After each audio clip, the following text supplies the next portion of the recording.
तो ये चैप्टर है विस्कोसिटी, बहुत ही आसान सा चैप्टर है, छोटा सा चैप्टर, आज फिनिश हो जाएगा।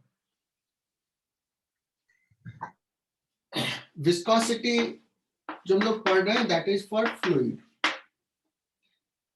फ्लूइड में जब इंटरनल फ्रिक्शन फोर्स होता है,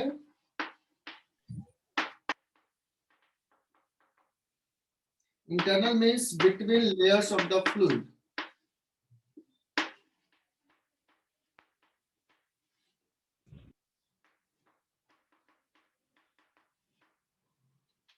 तो विस्कोसिटी किससे रिलेटेड है बच्चों? फ्रिक्शन से।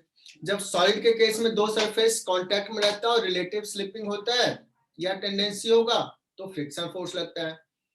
जब फ्लूइड फ्लो करता है या फ्लो करने का उसमें टेंडेंसी है तो उसके बीच में फ्रिक्शन फोर्स लगता है। किसके बीच में? बहुत सारे लेयर्स हैं। कितने लेयर्स? इनफाइनाइट लेयर्स हैं। उसी चीज को हम लोग कहेंगे विस्कोसिटी। ठीक है। जब हम आइडियल फ्लूइड की बात कर रहे थे अभी से पहले तक जितने भी चैप्टर डिस्कस किए फ्लूइड डायनामिक्स, उसमें हम लोग कहते थे ideal fluid means viscosity zero, मतलब कोई फ्रिक्शन नहीं है। जैसे अगर मैं कहूं कि ये वाटर कॉलम है और एक बॉडी इसमें मूव कर रहा है v वेलोसिटी से,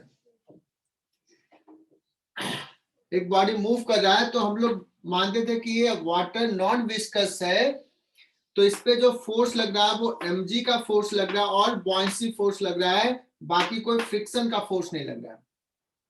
वाटर कोई फ्रिक्शन का फोर्स नहीं लगा रहा, बट प्रैक्टिकली कुछ तो लगाएगा।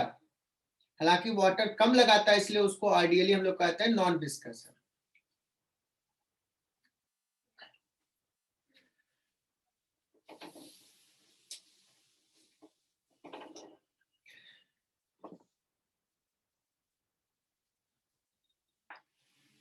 बच्चों विस्कोसिटी कब पिक्चर में आएगा? व्हेन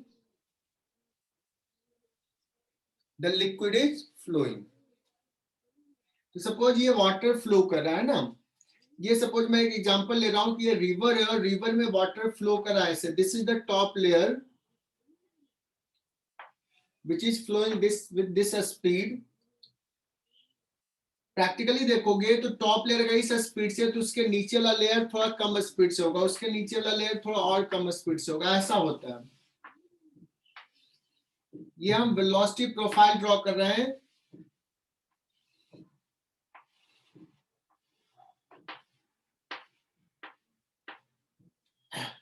बच्चों ऐसा कुछ वेलोसिटी प्रोफाइल होता है और जो वाटर का लेयर ग्राउंड को टच करा, ये ग्राउंड है, ये रेस्ट में है तो ये भी रेस्ट में, थोड़ा सा इसका ज्यादा ऐसे, that means different layer have different velocity. तो इस केस में हर लेयर एक दूसरे पे फोर्स लगा रहा होगा, विस्कस फोर्स लगा रहा होगा, है ना। और विस्कस फोर्स का डायरेक्शन क्या होगा तुम बता सकते हो? So let's consider this layer.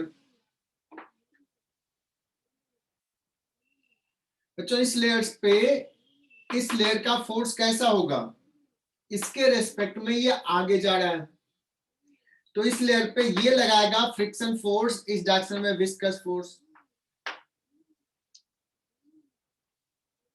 लेकिन इस लेयर के रेस्पेक्ट में आगे जा रहा है तो इस लेयर पे ये पर्टिकुलर लेयर आगे फोर्स लगाएगा, है ना। सॉरी मैंने यहां पे उल्टा बोल दिया है, इसके रेस्पेक्ट में ये आगे जा रहा है तो ये चाहेगा कि ये भी साथ साथ चले, इसका वेलोसिटी कम है तो यहाँ पे विस्कस फोर्स आगे लगेगा, इस लेयर पे इसका विस्कस फोर्स आगे लगेगा, और ये लेयर का वेलोसिटी कम है तो ये इस पे पीछे लगाएगा फोर्स, ये चाहेगा कि हमारे साथ मूव करे। ये बात समझ में आई क्या? मैं थोड़ा सा कंफ्यूज करा दिया, लेकिन फ्रिक्शन का कॉन्सेप्ट क्लियर है तुम्हें तो ये समझ में आ गया होगा। सो अगर ये पर्टिकुलर लेयर की बात करें तो इसके अपर वाला लेयर इस पे विस्कस फोर्स आगे लगा रहा होगा बिकॉज अपर लेयर का वेलोसिटी ज्यादा है, वो चाह रहा होगा कि हमारे साथ चले।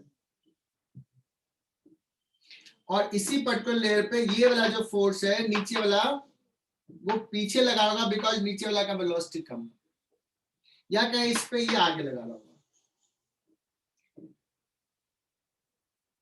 सो विस्कस फोर्स कितना होगा, that will be proportional to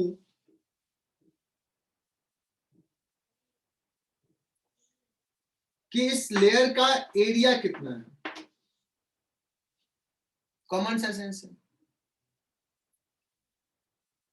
और अब देखो कि रिलेटिव वेलोसिटी जो है वो किस रेट से चेंज हो रहा है, वेलोसिटी कैसा है रिलेटिव वेलोसिटी। तो एक टर्म यहां पे मैं डिफाइन कर रहा हूं, जैसे सपोज ये हाइट z है और इसका यहां पे वेलोसिटी है v,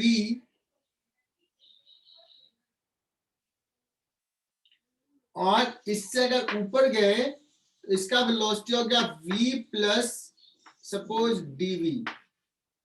कितना हाइट गए, let's dz, z height y direction या z डायरेक्शन लिख लिया। तो डिफरेंट लेयर है, डिफरेंट वेलोसिटी, वेलोसिटी चेंज हो रहा है। What is the rate of change of velocity with height, तो इसको कहेंगे dv अपॉन dz। यहां से यहां dz डिस्टेंस गया तो वेलोसिटी में चेंज ये हुआ। So this term is called velocity gradient. बच्चों एक नया टर्म आ रहा है, वेलोसिटी चेंज हो रहा है। वेलोसिटी चेंज हाइट के साथ जो हो रहा है, डिस्टेंस के साथ जो हो रहा है, dv बाई dz, इसको बोलेंगे वेलोसिटी ग्रेडियंट। और कोई बता सकता है इसका यूनिट क्या होगा?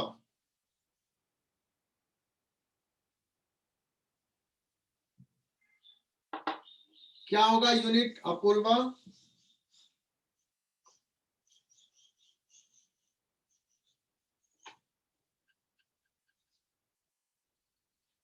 एनीवन? सेकेंड मीटर पर इनवर्स। सेकेंड। सेकेंड इनवर्स, क्योंकि ये हो गया वेलोसिटी हो गया मीटर पर सेकेंड, और dz भी हो गया मतलब हाइट है मीटर, तो हो जाएगा सेकेंड पर सेकेंड, है ना, पर सेकेंड वाला हो जाएगा। तो बताओ कि ऐसा यूनिट और किसी फिजिकल क्वांटिटी का है क्या? फ्रीक्वेंसी। फ्रीक्वेंसी का, क्या बात है वेदांत पाटिल, बहुत बढ़िया, अच्छा कर रहा है। फ्रीक्वेंसी का, तो बच्चों ये ना बड़ा फेमस सवाल हो जाएगा मेडिकल के लिए, बड़ा ट्रिकी, कि वेलोसिटी ग्रेडियंट का यूनिट किसके जैसा है ना, डायमेंशन किसके जैसा है। डायमेंशंस लिखोगे तो हो जाएगा t-1 फ्रीक्वेंसी वाला डायमेंशन, ठीक है। ओमेगा कहो या फ्रीक्वेंसी कहो, दोनों का डायमेंशन सेम रहेगा। चलो बच्चों, तो ये किस रेट से वेलोसिटी चेंज हो रहा है, इस पे भी डिपेंड करता है कि विस्कस फोर्स कितना फास्ट रेट से एक लेयर के रिस्पेक्ट में दूसरा जा रहा है। तो this is proportional to velocity gradient, ठीक है ना। तो विस्कस फोर्स एक लेयर दूसरे लेयर पे कितना लगाएगा, तो ये लगाएगा। अब प्रोपोर्शनलिटी कांस्टेंट को अगर प्रोपोर्शनल हटा दे तो प्रोपोर्शनलिटी कांस्टेंट लगाएंगे और इसको ईटा से डिनोट करते हैं, eta A dv by dz. तो विस्कस फोर्स का टेंडेंसी होगा उसके रिलेटिव मोशंस को अपोज करना, तो that's why we put minus sign कि विस्कस फोर्स रिलेटिव मोशंस को अपोज करता है, वो शो करने के लिए। बच्चों ये फॉर्मूला हो गया, this is called coefficient of viscosity, लिख लो इसको।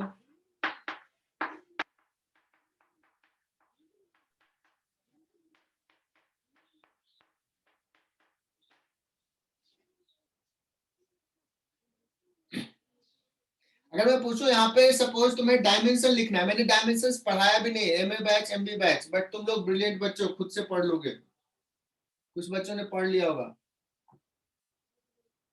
या यूनिट भी बताएं। अगर यूनिट मैं बोलूं बच्चों, ईटा का यूनिट क्या हो सकता है? ईटा का यूनिट देखो तो क्या हो जाएगा, F by area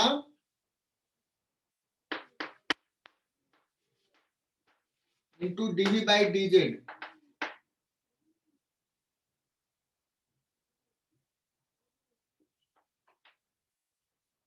DV by dz तो हो जाएगा बच्चों पर सेकेंड, तो ये सेकेंड चला गया, न्यूटन सेकेंड बाई एरिया। तो इसको ऐसे भी लिख सकते हैं, पास्कल सेकेंड। कर सकते हैं क्या? न्यूटन पर मीटर स्क्वायर को पास्कल बोलते हैं, एरिया पर मीटर स्क्वायर।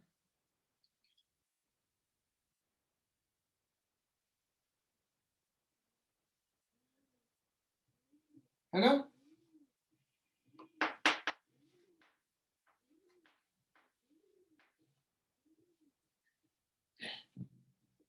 अच्छा, इसका ना एसआई यूनिट तो ये है, but CGS unit, famous CGS unit है ईटा का। कोई बता सकता है क्या होता है CGS unit? क्वाइज।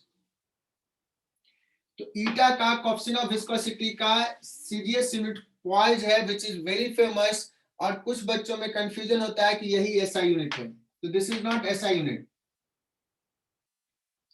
1 poise is equal to 0.1 SI unit. बच्चों जब भी सवाल सॉल्व करोगे तो सारा टर्म अगर एसआई यूनिट में पुट किया, विस्कोसिटी क्वाइज में है तो उसको एसआई यूनिट में कन्वर्ट कर लोगे। सपोज अगर दिया है कि 10 क्वाइज इज द विस्कोसिटी, तो जब हम फॉर्मूला में पुट करेंगे तो उसको 1 एसआई यूनिट पुट कर देंगे। यहां तक बात समझ में आई सबको? यशवर्धन चतुर्वेदी, विस्कस फोर्स का ये फॉर्मूला लिख लिया, डीवी बाई डीजेड बोलते हैं वेलोसिटी ग्रेडियंट।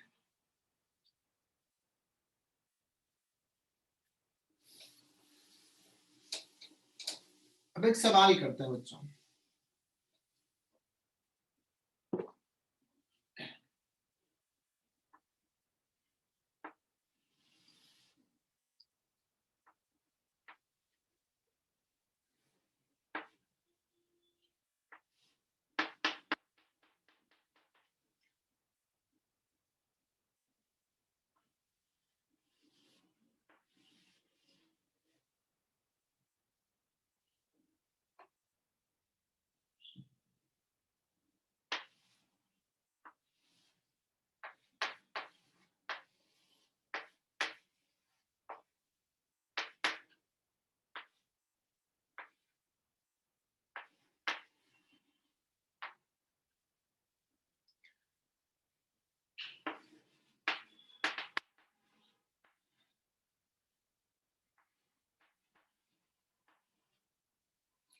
तो एक सवाल कर रहे हैं कि लेट्स की दे इज ए प्लेट, इसको थोड़ा बड़ा बना दिया, छोटा सा प्लेट बना दो।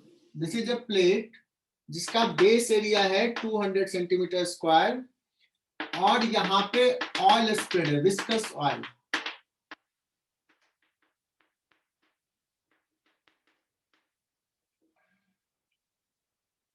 And the thickness is T is equal to suppose 1 centimetre.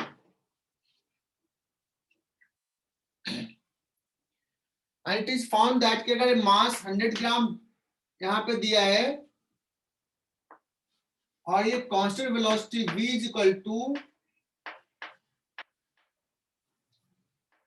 2 centimetre पर सेकेंड से जा रहा है, 2 सेंटीमीटर पर सेकेंड से जा रहा है, तो बताओ कोएफिशिएंट ऑफ विस्कोसिटी क्या है इस लिक्विड का?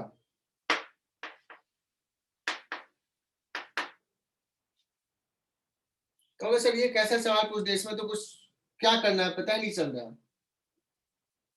अब सुनना है यहाँ पे, पहला तो इसका मास ने दिया है क्या है, इसका मास दे दिया 100 ग्राम, तो इस पे लग रहा होगा mg का फोर्स नीचे, और ये कांस्टेंट वेलोसिटी जा रहा है, दैट मींस एक्सेलरेशन 0 है, तो ये टेंशन कितना होगा बच्चों? mg mg टेंशन mg के बराबर हो जाएगा बिकॉज नेट फोर्स 0 हो गया, कांस्टेंट वेलोसिटी आ रहा है, तो ये 100 ग्राम दिया है तो 0.1 into g that means 1 newton. Is it correct? तो इस प्लेट पे भी 1 न्यूटन का फोर्स लग रहा है, T इक्वल टू 1 न्यूटन, लेकिन ये प्लेट कांस्टेंट वेलोसिटी जा रहा है, मतलब इस 1 न्यूटन को बैलेंस करने वाला फोर्स होगा। कौन फोर्स बैलेंस कर रहा है? Okay sir, viscous force. Friction friction नहीं, अभी सी देखो यहाँ पे लिक्विड का लेयर है, तो लिक्विड के लेयर पे ये स्लाइड कर रहा है। बच्चों यहाँ पे विस्कस फोर्स, अगर तुम ब्लॉक बॉडी को ऐसे पुल करोगे तो लिक्विड में कुछ प्रोफाइल जनरेट होगा वेलोसिटी का, और विस्कस फोर्स लगाएगा, अपोज करेगा, तो ये एफ वी लिख दिया। सो इस सवाल में हम क्या कह सकते हैं, F v is equal to कितना हो जाएगा, 1 न्यूटन हो जाएगा, बिकॉज कांस्टेंट वेलोसिटी जा रहा है, पीछे लग रहा है, वेलोसिटी आगे है, तो विस्कस फोर्स होगा कितना बच्चों? तो कहोगे सर ये होता है ईटा ए डीवी बाई डीजेड। समझा क्या? तो विस्कस फोर्स कितना लग रहा है बच्चों? हमने निकाल लिया, 1 न्यूटन का फोर्स है, that is equal to eta A कितना है, 200 centimetre square, 200 into 10 to the power -4, ऐसा यूनिट में पुट कर रहा हूं, into dv by dz. How much dv by dz? 2 centimetre पर 2 सेंटीमीटर पर सेकंड है बच्चों, यहाँ पे ये समझना बहुत जरूरी है। सोचो ये जो लेयर है ये 1 सेंटीमीटर का लेयर है, उसको मैंने ऐसे दिखा रहा हूं, ऐसे जो जस्ट ब्लॉक को टच करा, लोअर सरफेस को टच करा लिक्विड, वो ब्लॉक के ही वेलोसिटी से जा रहा होगा, इसका वेलोसिटी इतना होगा, उसके नीचे वाला का थोड़ा कम होगा, और जो टेबल को टच कर रहा वो ऑलमोस्ट 0 वेलोसिटी होगा, है ना। और हम एज्यूम कर रहे हैं कि वेलोसिटी चेंज नहीं हो रहा है, सॉरी यूनिफॉर्म रेट से चेंज हो रहा है, तो यहाँ पे 0, यहाँ पे ये v नॉट, और ये हाइट सपोज t है, तो वेलोसिटी ग्रेडियंट जो हो जाएगा dv बाई dz वो हो जाएगा v not upon t। Uniform ले लेते हैं, एवरेज ले लेते हैं, चलेगा ये? तो what is the velocity gradient? 0 से v naught, that means 2 centimetre divided by t, 2 centimetre पर second divide by t, t कितना है, 1 सेंटीमीटर। 1 वेलोसिटी ग्रेडियंट ये हो गया बच्चों। तो ईटा इक्वल टू कितना आ जाएगा, देख लो यहाँ पे,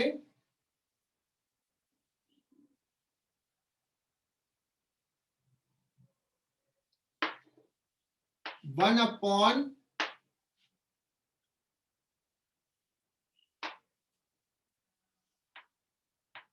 four into 10 to the power -2, that means 25 SI unit.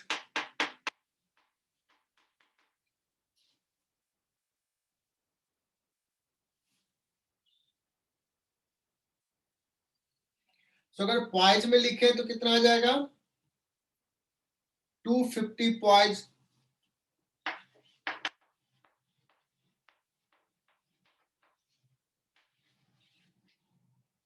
ठीक है,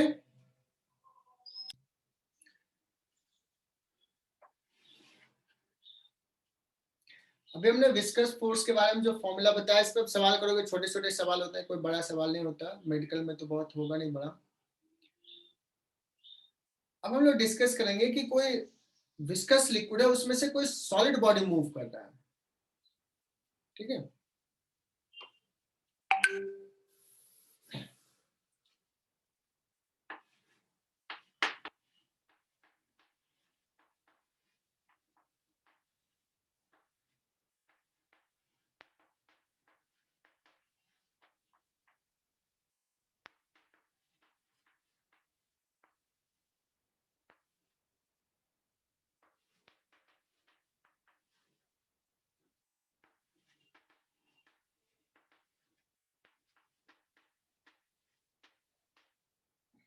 मैंने लिखा है viscous force on an object moving through a viscous liquid column.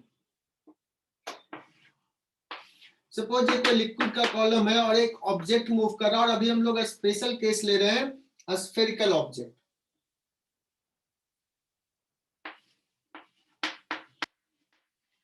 हम लोग जो पढ़ेंगे वो स्फेरिकल ऑब्जेक्ट के लिए पढ़ रहे हैं। अगर एक स्फेरिकल ऑब्जेक्ट मूव कर रहा है ऐसे, तो बच्चों विस्कस फोर्स लगाएगा, liquid will apply force on the layers. So what will be the viscous force Fv? That will be equal to, अगर इसका वेलोसिटी v नॉट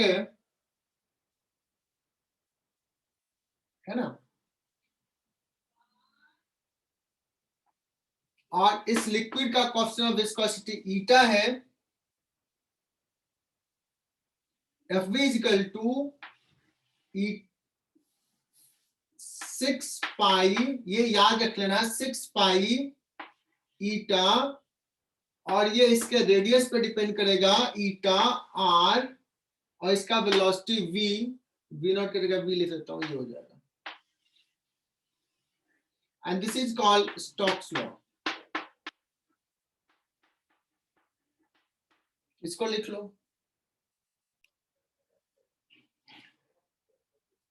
बच्चों ये फॉर्मूला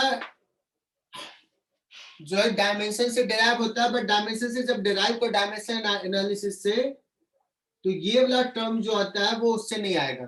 तो ये एक्सपेरिमेंटल फैक्ट से ही आता है कि ऐसा क्यों होता है, बट इसको याद कर लो। Viscous force on a spherical object moving with the object is equal to 6 pi eta r v. Nikita Kumar याद कर लो अभी, this is called Stokes law.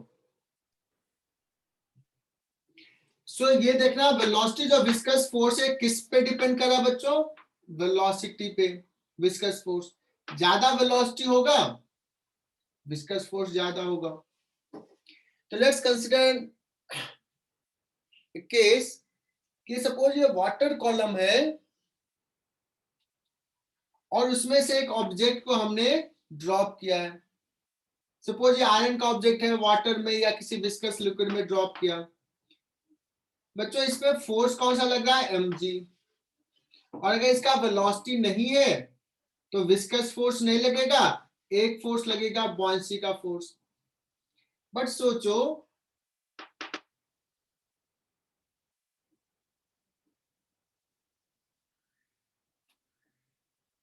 ये बॉयंसी का फोर्स कम है mg से, तो ये नीचे एक्सलेट करेगा।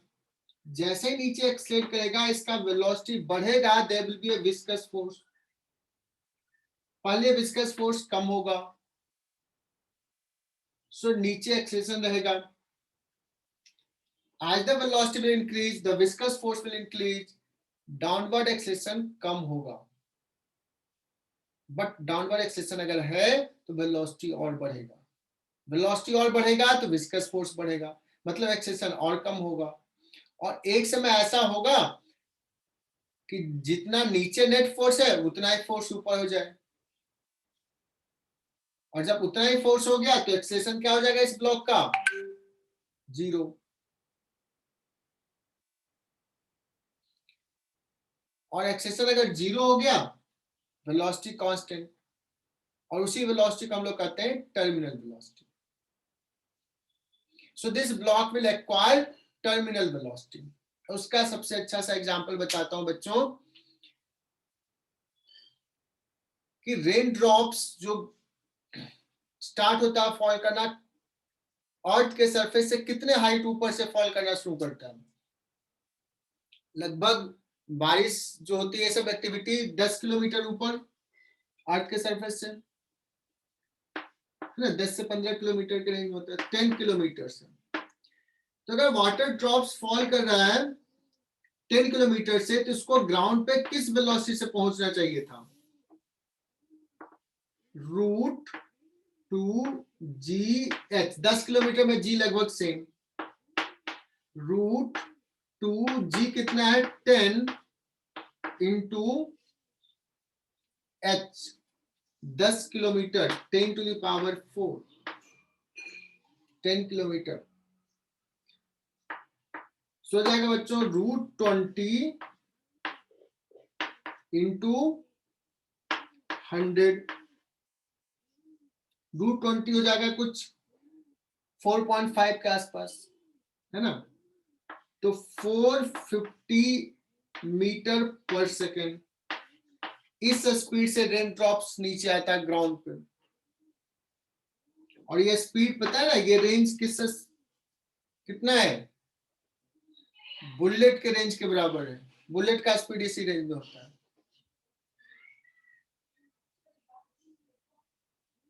है ना। तो ये स्पीड से अगर आता तो क्या हम लोग जी पाते बारिश के मौसम में? क्या बारिश के मौसम में हम निकल पाते इस स्पीड से? रेन ड्रॉप्स अगर हमारे सर को हिट करता है तो क्या होता? हमें अम्ब्रेला लेना पड़ता, बुलेट प्रूफ अम्ब्रेला लेकर निकलते हैं ना, ठीक है। बच्चों हम लोग ये कह रहे थे कि इस स्पीड से आता तो लाइफ कैसे होती, जेम्स बॉन्ड जैसा सबको बनना पड़ता है ना। ये जो हमने कहा जेम्स बॉन्ड जैसे छाता लेता है ऐसा अम्ब्रेला, बट प्रैक्टिकली पता है कि वो बहुत कम स्पीड से आता है। रीजन इज कि ये सिर्फ फ्री फॉल जी स्पीड से नहीं रहा, एयर जो एटमॉस्फेयर से पास कर रहा है तो एटमॉस्फेयर एयर विस्कस फोर्स लगाता है, that's why this object gets terminal velocity. Continuously velocity increase नहीं होता है, so raindrops reach ground with terminal velocity, है ना। तो हमें ये डिराइव करना है कि क्या टर्मिनल वेलोसिटी होगा। तो लिखो कॉन्सेप्ट का terminal velocity.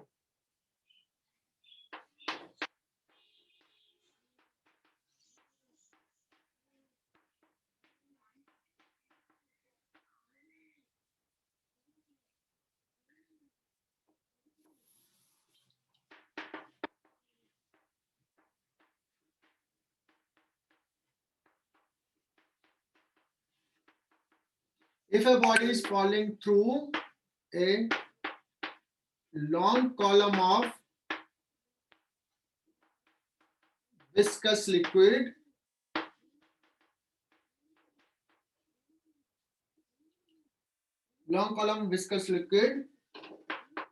it acquires a terminal velocity.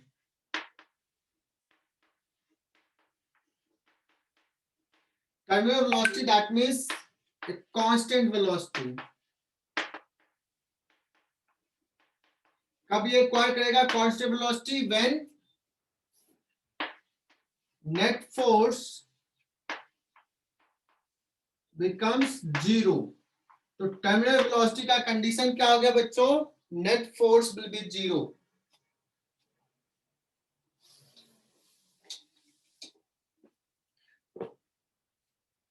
So derivation of terminal velocity ये इंपॉर्टेंट है बच्चों।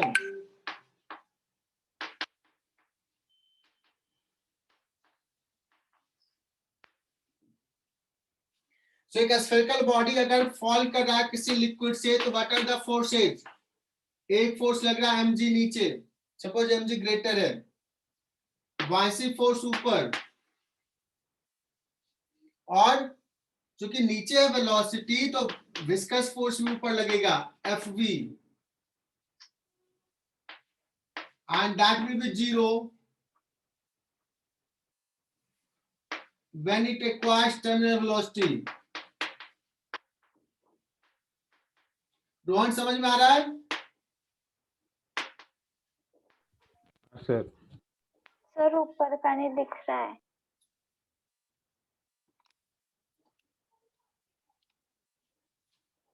अभी दिखा?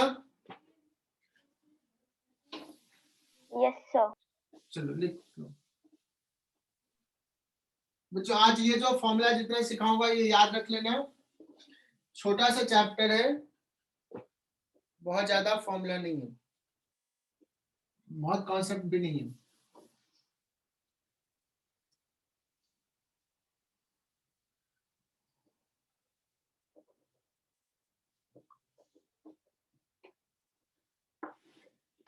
तो हमने कहा कि एक स्फेरिकल ऑब्जेक्ट है जिसका सपोज रेडियस r है, ये जा रहा है वेलोसिटी v से।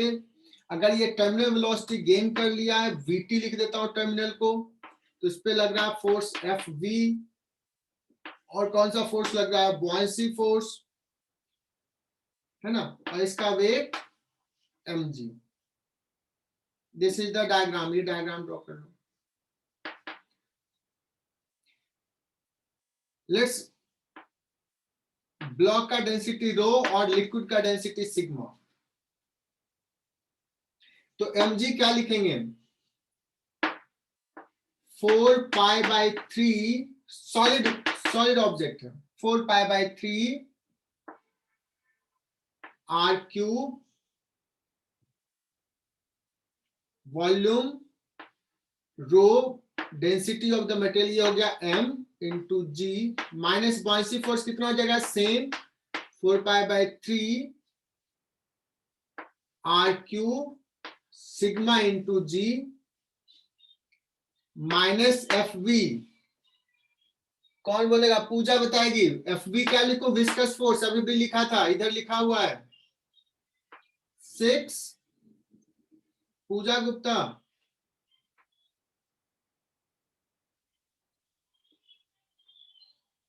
6π ईटा इस लिक्विड का viscosity coefficient, r radius of the object, और v टर्मिनल वेलोसिटी गेन कर लिया, यहाँ पे vt लिख रहा हूं, यही डिराइव करना है। This is equal to 0, this implies 6π eta r vt is equal to, इधर लेके चले जाओ, 4π/3 common, r³ common, rho minus sigma into g. So क्या क्या कैंसिल हो जाएगा, पाई कैंसिल, ये 4 है, ये 6 है, तो इसको कैंसिल करके कट कर लो। vt is equal to, directly लिख रहा हूं, यहां हो जाएगा बच्चों 2r² r³ rho minus sigma into g upon, ये 3 और 3 9 ईटा। इस रिजल्ट को ध्यान में रख लो बच्चों।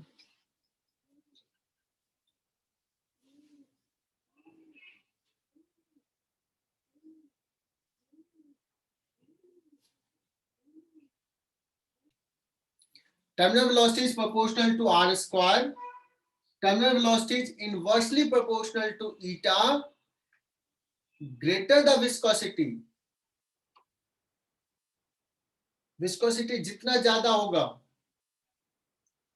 टर्मिनल वेलोसिटी उतना कम एक्वायर करेगा, बिकॉज उसको मूव करना मुश्किल होगा, तो कम वेलोसिटी जाएगा।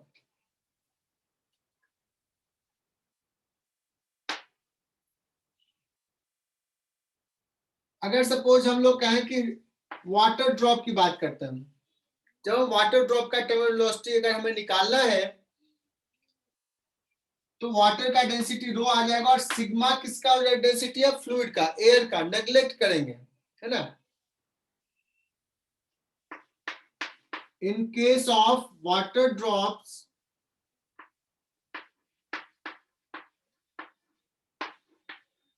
Rain drop, rho is equal to 10³ kg per meter cube, और सिग्मा डेंसिटी ऑफ एयर क्या हो जाएगा, नेग्लिजिबल।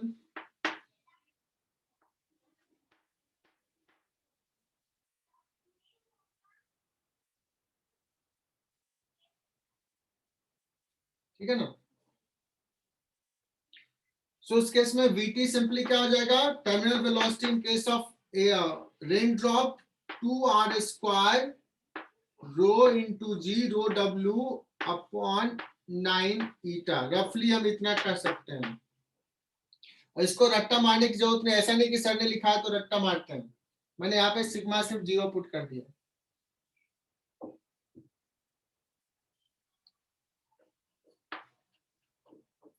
तो इसको मिटा रहा हूं मैं।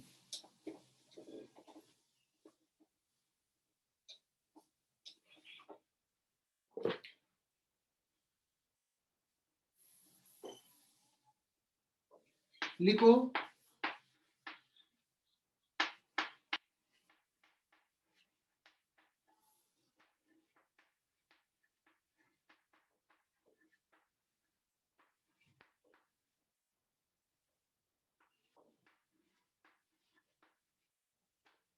बहुत ही फेमस सवाल।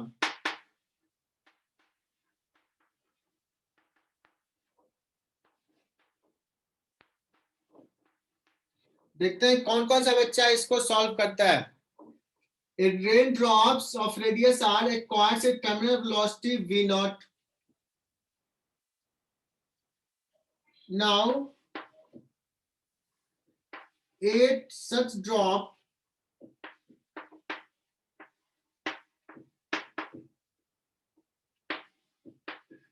merge to form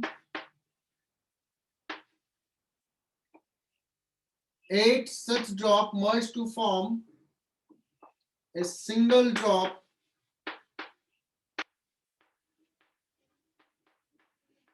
of bigger radius, certainly बड़ा रेडियस हो जाएगा।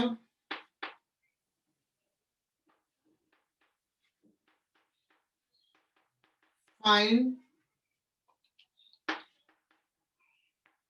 the terminal velocity। कुछ बच्चों को पता चला सर क्या पूछने वाले हैं। Terminal velocity acquired by that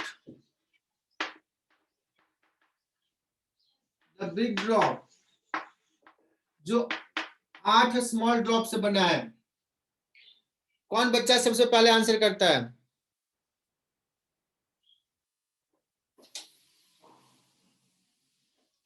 और ऐसा कॉन्सेप्ट हमने सीखा है क्या? तुम लोगों ने बहुत अच्छे से जवाब दिया था। अक्सर अगर छोटे छोटे 8 ड्रॉप्स मिलकर के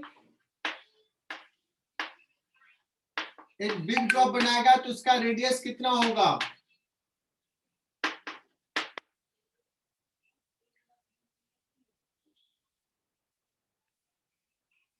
राज हीरे याद है क्या? छोटे छोटे 8 ड्रॉप्स अगर मिले तो ये रेडियस कितना होगा?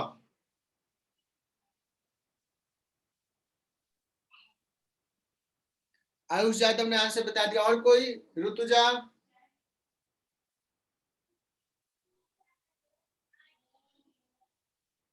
R equals n raised to 1/3 r. बहुत बढ़िया। तो इसमें क्या आंसर हो जाएगा? स्नेहल ने बता दी 8 to the power 1/3r, तो कितना जाता है 2r। मैंने याद करने के लिए भी कहा था। यही पूछेगा, 8 पूछेगा या 27 पूछेगा या 64 पूछेगा, ऐसा ही पूछेगा। तो ऐसे सवाल में बच्चों रेडियस हो जाएगा 2r। तो टर्मिनल वेलोसिटी vt किसके प्रोपोर्शनल है? आर स्क्वायर का। तो सेकंड केस में अगर v डैश लिखे इनिशियल केस में v नॉट है तो क्या हो जाएगा 2r का स्क्वायर डिवाइड बाय r का स्क्वायर, कितना हो जाएगा 4। सो v डैश कितना हो जाएगा बच्चों 4v not. 4v not will be the answer. समझा क्या? तो ये अच्छा सा सवाल है।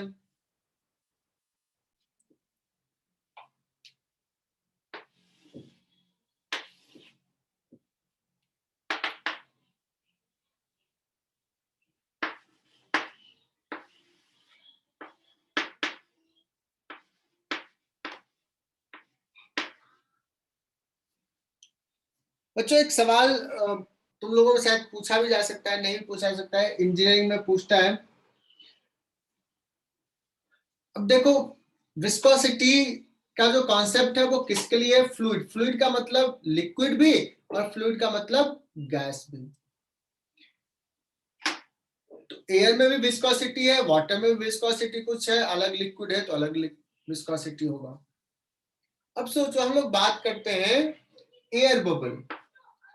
तो अगर सपोज एक लेक के बॉटम से एक एयर बबल जनरेट हुआ और this air bubble will go up. Why it will go up? Air bubble ऊपर क्यों जाएगा चैतन्य? Why air bubble will rise to surface of the lake? Because इस एयर बबल की बात करें तो इसका m तो बहुत कम है और इस पे buoyancy फोर्स ज्यादा लगेगा,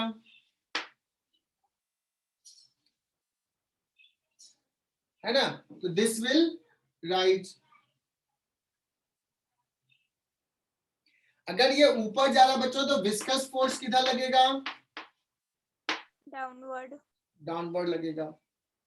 अब मान लो कि वाटर का या लिक्विड का कोएफिशिएंट ऑफ विस्कोसिटी η1 है और ये एयर है, इसका भी कोएफिशिएंट ऑफ विस्कोसिटी है η2।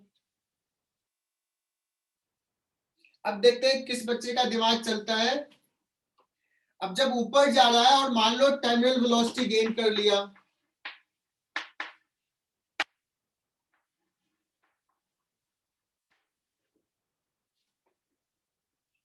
और दिया हुआ है इसका सपोज इसका ρ1 डेंसिटी, इसका ρ2 है, ρ2 इज मच लेस देन ρ1। तो टर्मिनल वेलोसिटी के डेरिवेशंस में क्या इक्वेशंस लिखे? मैं लिखूंगा buoyancy force is equal to Fv, equilibrium में कांस्टेंट वेलोसिटी जा रहा है। What will be the buoyancy force? 4π/3 r³ ρ1 या ρ2?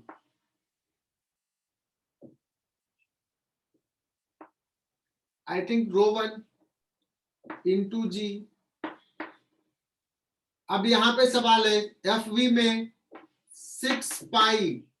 अब ये दोनों लिक्विड है, मतलब दोनों में कोएफिशिएंट ऑफ विस्कोसिटी है 6π। ईटा किसका लिखूं?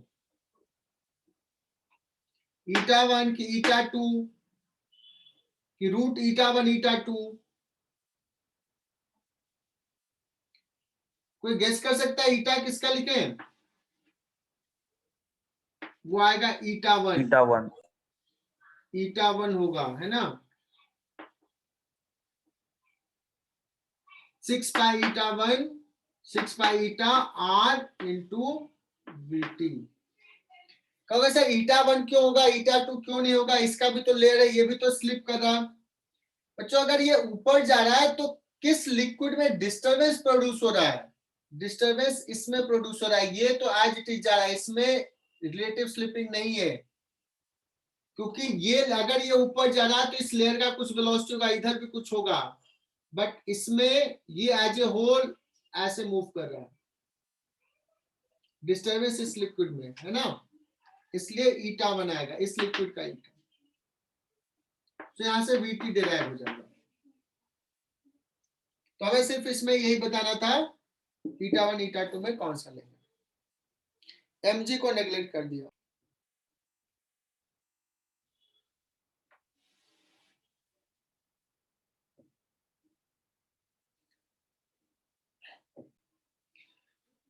एक इक्वेशन है, हालांकि इंजीनियरिंग में नहीं पढ़ना बट सवाल आ जाता है, मेडिकल में है, मेडिकल में कहीं से भी पूछ देता है, तो ये लिख लो पॉइजले इक्वेशंस या पॉइजले formula.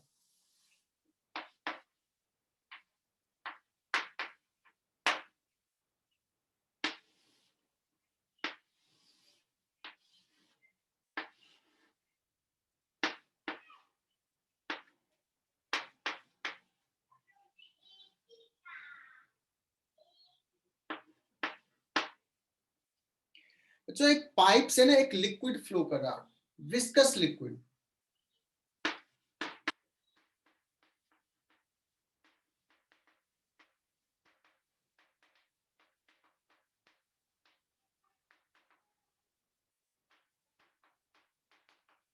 Viscous liquid is flowing through a pipe.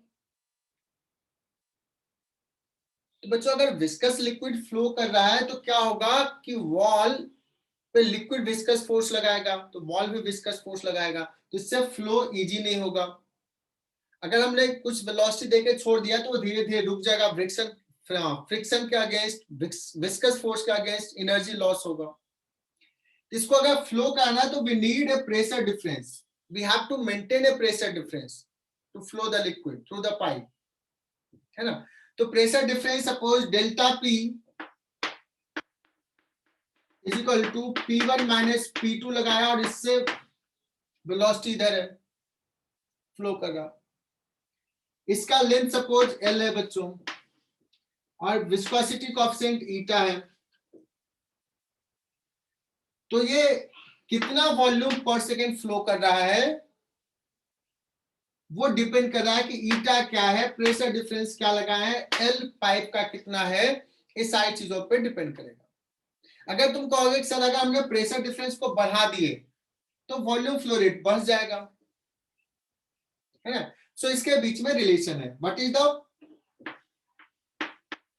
Volume flow rate, that means v volume flow हुआ t टाइम में, volume by time, that depends upon delta p के प्रोपोर्शनल होगा,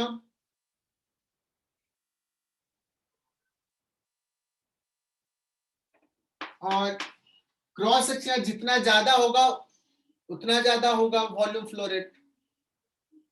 सो इसके r टू द पावर 4 के proportional है, delta p pi r to the 4, and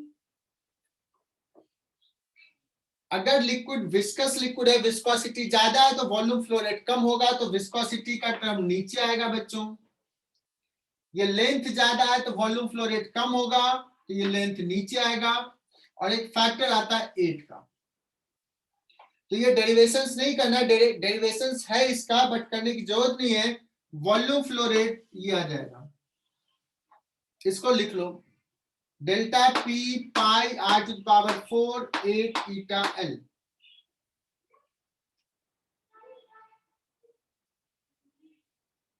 और इसको याद कर लेना ये टर्म किसके प्रोपोर्शनल कैसे है। एमआर बैच पॉइजले इक्वेशंस का फॉर्मूला ध्यान में रख लेना।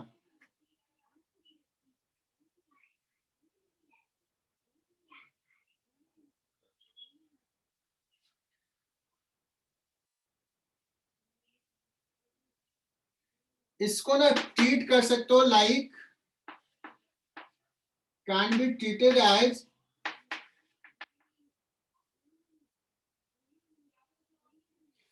और इसको करंट रिलेट कर सकते हो फ्रॉम करंट इलेक्ट्रिसिटी।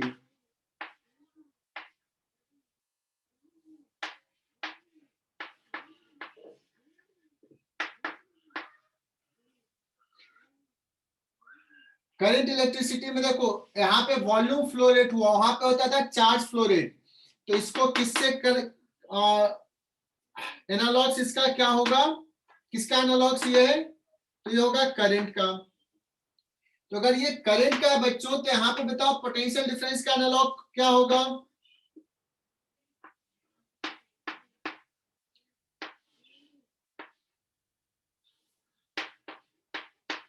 वहां पे पोटेंशियल डिफरेंस होता है करंट में, यहाँ पे जो हो जाएगा उसका रोल कौन प्ले कर रहा है, तो डेल्टा पी।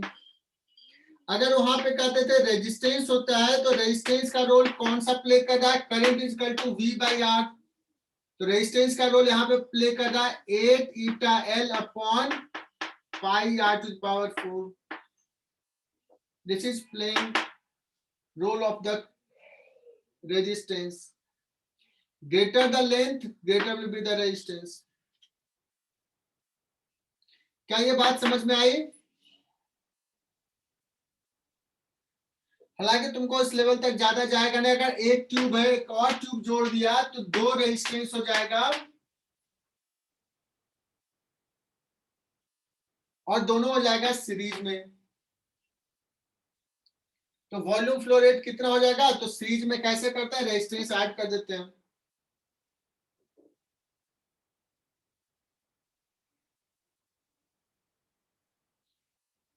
ठीक है, नेक्स्ट लिख लो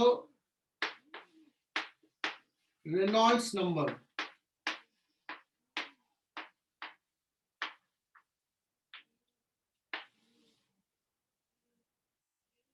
रेनॉल्ड्स नंबर।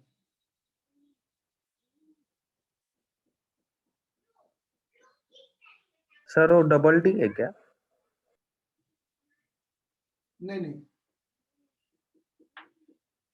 LOLD, जो रेनॉल्ड्स पेन होता है ना, रेनॉल्ड्स,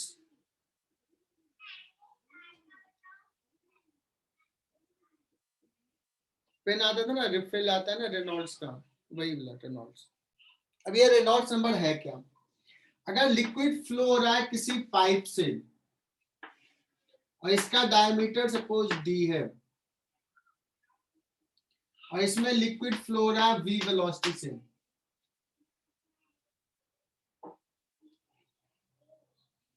है ना,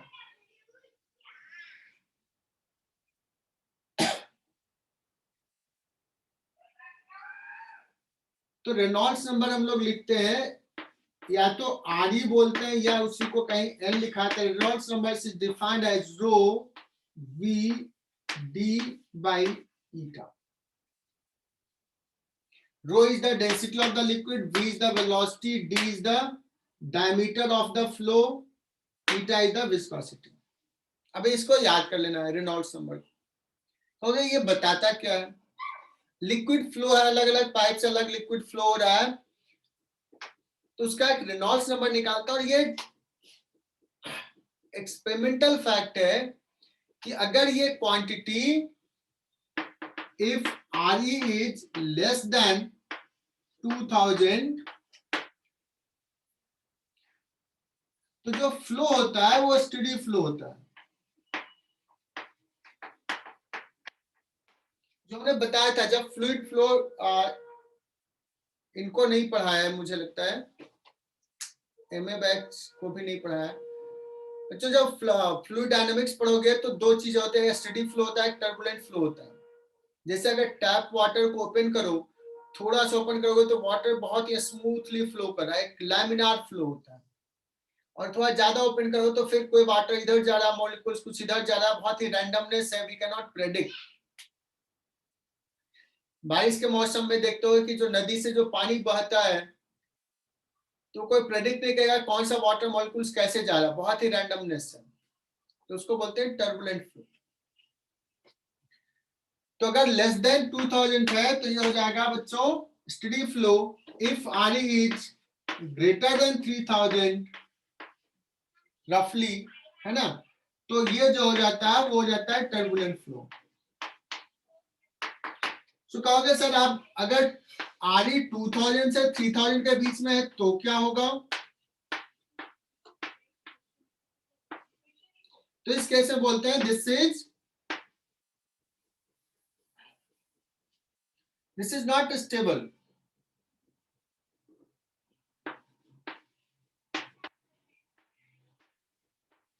अनस्टेबल मींस मैं ये कहना चाह रहा हूं कि अगर मान लो अभी हो सकता है कि अभी स्टेडी फ्लो है और सडनली वो चेंज हो जाए टर्बुलेंट में, या टर्बुलेंट है तो वो हो जाए स्टेडी में, ठीक है, तो ऐसा होगा, इसको लिख लो।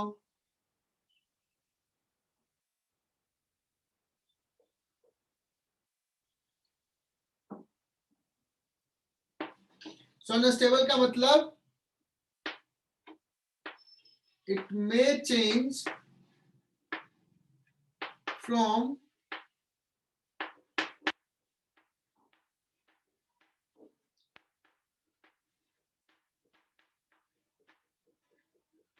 steady to turbulent or vice versa।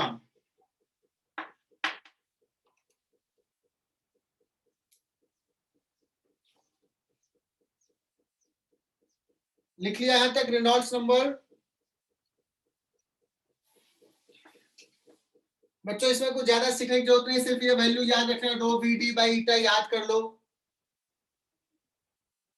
इसमें बहुत सारी चीजें याद करने वाली थी। सर ये आपने टर्बुलेंट के नीचे क्या लिखा है? और वाइस वर्सा, और उल्टा अगर टर्बुलेंट है तो स्टेडी में कन्वर्ट हो जाएगा, और वाइस वर्सा।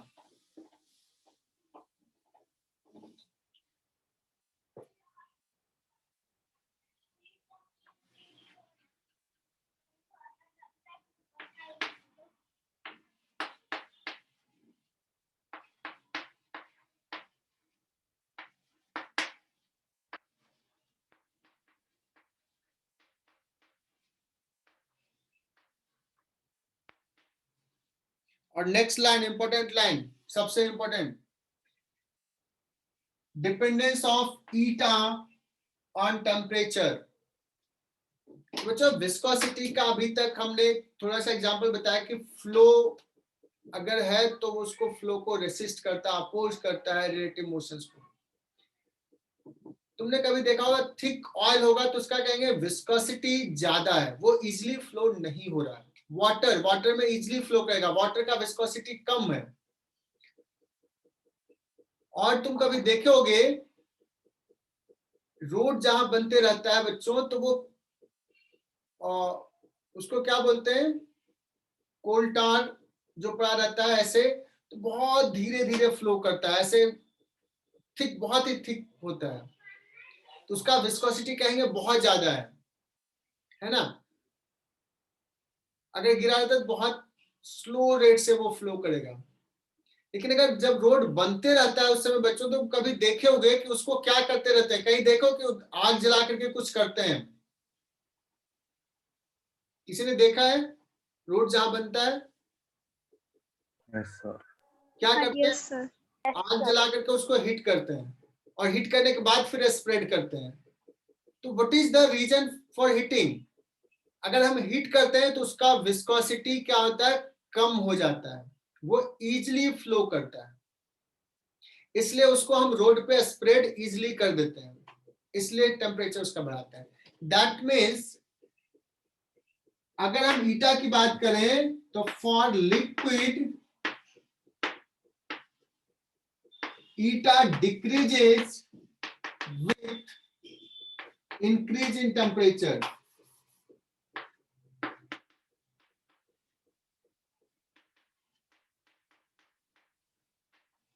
समझा क्या है? स्टार मार करके लिख लो। ये आज जितने बच्चे सुने हैं, मैं किसी से भी पूछ सकता हूँ स्टेटमेंट। अंकित मापची, बहुत क्लास मिस करते हो तुम, अभी तो 2 क्लास से प्रेजेंट है।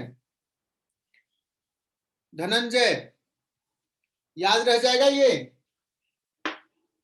लिक्विड का ईटा क्या होता है, डिक्रीज करता है अगर हम टेम्परेचर बढ़ाते हैं, और एग्जांपल भी बता दिया। दूसरा स्टेटमेंट, कहोगे सर ये लिक्विड को लिखा, गैस के लिए कुछ अलग होता है क्या? फॉर गैस इंक्रीज होता है सर, ईटा इंक्रीज होता है अपॉन इंक्रीजिंग टेम्परेचर। कोई कहेगा कि सर ऐसा क्यों होता है? अगर थोड़ा सा रीजन अगर मैं डिस्कस करें तो अगर टेम्परेचर बढ़ाते हैं बच्चों, मॉलिक्यूल्स के बीच का थोड़ा डिस्टेंस बढ़ता है, तो लिक्विड थोड़ा इजीली फ्लोएबल हो जाता है ना, फ्लोएबिलिटी बढ़ जाता है, ईटा कम हो जाता है। लेकिन अगर गैस के केस में कहें तो गैस में टेम्परेचर बढ़ाते हैं, रैंडमनेस बहुत ज्यादा बढ़ेगा, उसका स्पीड बहुत ज्यादा कोलिजन होता है ना, तो उसका विस्कोसिटी इनफैक्ट बढ़ जाता है। तो दिस इज द फैक्ट, ये फैक्ट को ध्यान रखना। उसमें से 10-12 बच्चे तो एग्जिट हो गए, 72 का स्ट्रेंथ था, अभी 61 है। तो बच्चों आज का क्लास यही फिनिश करते हैं। थ्योरी हमने पूरा कर दिया, विस्कोसिटी का छोटा सा चैप्टर था, स्टिल एक लेक्चर हमने इस पे ले लिया।